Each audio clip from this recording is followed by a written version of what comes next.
কি হয়েছে বলো, এখন ডাকলে? দেখো, একটা কথা ভালোভাবে শুনে নাও। তুমি যদি ওই ধরনের কোনো বাজে ভিডিও করো না, আমি কিন্তু তোমার সাথে রিলেশনে থাকবো না। কি ধরনের ভিডিও? সে ভিডিওগুলো করে তুমি সোশ্যাল মিডিয়াতে পোস্ট করছো। তো এটা খারাপ কি আছে? এগুলো তো এখন সবাই করছে, আর এগুলো তো এখনকার ট্রেন্ড। টেন্ট? শরীর দেখিয়ে ভিডিও করছে আবার বলছো টেন্ট? শোনো, ভালো বাড়ির মেয়েরা না কোনোদিন এই ধরনের ভিডিও করে না, তুমি যেসব বাজে ভিডিও করছো। শোনো, রিয়েল লাইফ আর রিয়েল লাইফ দুটোর মধ্যে পার্থক্য আছে, এটা বুঝতে থাকো।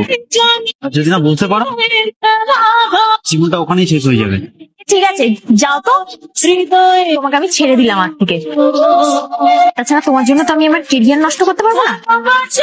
তোমার মতন 10টা আসবে, 10টা যাবে। এটা তোমার ক্যারিয়ার? তোমার জীবন শেষ হয়ে যাচ্ছে, সেটা তোমার ক্যারিয়ার? দেখিয়ে ভিডিও করছে আবার বলছো এটা ক্যারিয়ার? শুনে রাখো একটা কথা, যাচ্ছ যাও, আমি তোমাকে আটকাবো, কিন্তু যে মেয়ে শরীর দেখিয়ে ভিডিও করে সে কোনো ছেলে ভালো বাড়ির বউ হতে পারে না।